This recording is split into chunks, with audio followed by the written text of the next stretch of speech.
Proofreading. Proofreading is the last stage of the writing process where you can find typographical errors such as misspelling a word or transportation errors. I will be using the word receive as an example. The word receive is spelled Receive, but you can mistakenly misspell it as Recive. Another error you may encounter when proofreading is punctuation errors. Punctuation marks are marks indicating how a piece of written text should be read. For example, when you forget to put a comma when using fanboys. Fanboy stands for, and, nor, but, or, yet, and so. Another error you'll find when proofreading could be formatting mistakes. For examples, no space between individual bullet points, too long paragraphs, and long sentences that are difficult to visually process. So why do we proofread?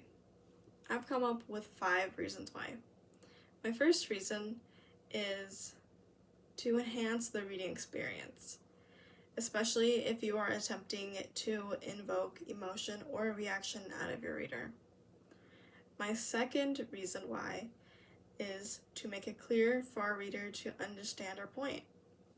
My third reason why is to improve the overall quality of the paper, because the first thing the reader might notice is the minor mistakes in your paper. My fourth reason why is also kind of similar to my second reason, and this is to make sure what you're saying is what you actually intended to say. So for example, does your thesis statement align with your supportive reasoning? And my last reason is that it's the last chance to make your paper presentable. So as you proofread, here are some things that you should be aware of. So the first thing is sentence fragments. So sentence fragments are sentences that are missing either its subject or its main verb. So an example of this would be the sentence, because of the rain. On its own, because of the rain, it's not a complete thought. So it leaves us wondering what happened because of the rain, right? So the second reason is the 12 verb tenses. So that means the past, present, and future verb tenses all have 4 types of tenses. So that is simple, continuous, perfect simple, and perfect continuous verb tenses. The third thing to look out for is subject-verb agreement. So a subject-verb agreement is verbs must agree with the subjects in number and in person perspective, so first, second, or third person. So an example of this would be the sentence, the dog drinks his water every day. That sentence is a correct example of a subject-verb agreement because dog is a singular subject and drinks is also a singular present tense verb. The fourth thing to look out for is run-on sentences. So an example of a run-on sentence would be to say, I love eating from In-N-Out. I would eat there every day if I had enough money. So when speaking, you can't really understand that that is a run-on sentence, but if you were to spell it, the first clause, I love eating from In-N-Out, being absent of like a comma to separate the second clause, that says, "I would eat there every day if I had enough money," is a run-on sentence. So you need that comma in there to avoid a run-on sentence.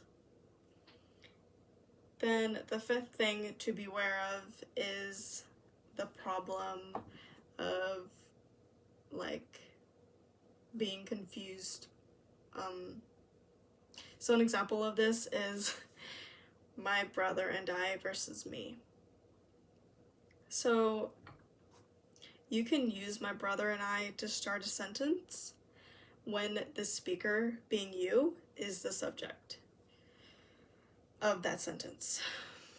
On the other hand, saying my brother and me comes at the end of the sentence and is used when the speaker, being you, is the object of the sentence.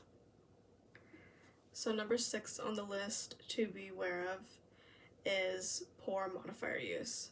So this means a modifier that is misplaced and cannot correctly describe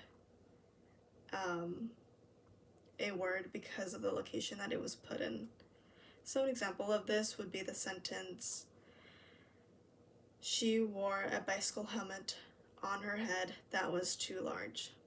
So where you went wrong with this sentence is in saying she wore a bicycle helmet on her head that was too large.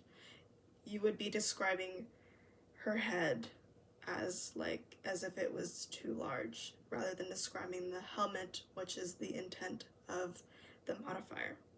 So the correct way of saying this would to say or write, she wore a bicycle helmet that was too large on her head.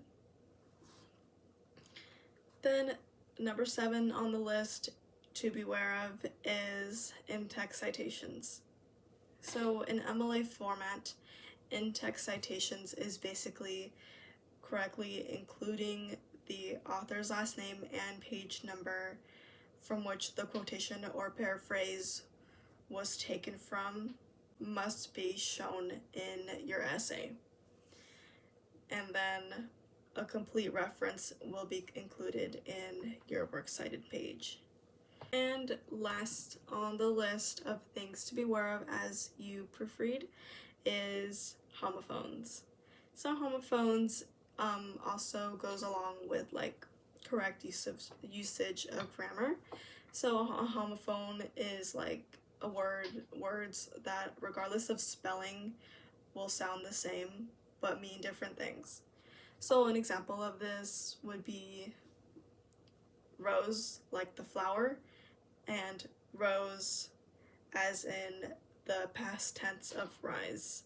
So they're spelled the same, they sound the same, but they mean two completely different things. Difference between proofreading and editing is that with proofreading, you're only focusing on tiny little errors like typos or incorrect grammar, where with editing, you're completely changing the whole essay's paragraph structure and other giant changes compared to proofreading. When you proofread, you're also responsible for checking the format, correcting typos, run-on sentences, that's a big one, incomplete sentence structures, just minor errors like that. Some helpful methods to proofread is reading your work out loud, or even better, having somebody else read your work out loud to you. The reason for this is because when you read your work out loud, it helps you figure out like, oh, this doesn't sound right in a sentence, compared to if you're writing it down, and it might sound right when you first read it, but that's because you wrote it, you know. If somebody else is reading it out loud to you, they're going to recognize, hey, this kind of sounds weird, and when it gets said out loud, you're also going to recognize, hey, that's not right, and you can fix it. Another good method of proofreading is reading your paper backwards. So what I mean by that, it's not like reading the letters back, you know what I mean? It's you read it from the conclusion all the way to the intro. And the reason you do that is because it's like reading the paper but with a fresh set of eyes. So it's kind of like you're reading it completely new again, because I mean, you've never read your paper backwards to finish before, unless you have. But yeah, it's just overall helpful to read it again but backwards. Helps you out. Yeah. Another good method is to print out your own paper. So instead of just looking at it online through Google Docs or a Word document or whatever you use, you print it out, and then that way you can see obvious mistakes that you can't really see as well on Google Docs or Word.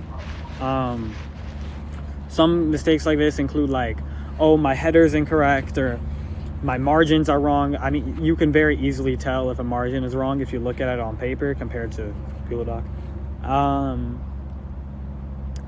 A big one is also a blank page, because a lot of the time you'll have a bunch of spaces but you won't realize until you print it out. So you can fix that pretty easily if you print it out. Just common mistakes like that. Proofreading really helps with those. A good method is stepping away from your paper. So if you're struggling, you can't really find out what you're doing wrong, or you've just been working on it for a while and you need a break, just step away from your paper, but make sure you're going to come back to it, because you have to come back to it, right? So yeah, you can just step away from your paper, come back to it later when you're feeling more refreshed, and you'll probably do better when you're proofreading. Another good method of proofreading is checking for errors you're familiar with. So for example, if you know that you're the type of person who makes a lot of run-on sentences, make sure to look for those. Like, prioritize those when you're looking for proofreading, when you're looking for mistakes. Another thing to look out for when proofreading is making sure you're not using the same word over and over and over again. So in order to fix that, what you can do is look up the word that you're using a ton, and search it up online, like in a thesaurus or a dictionary, get some synonyms,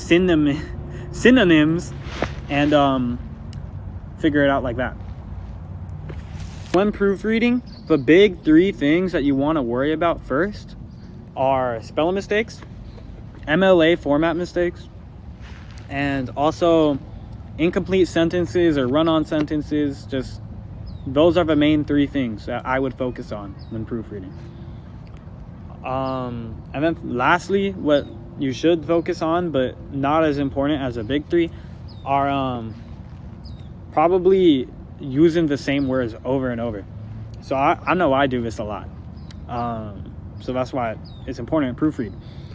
So yeah.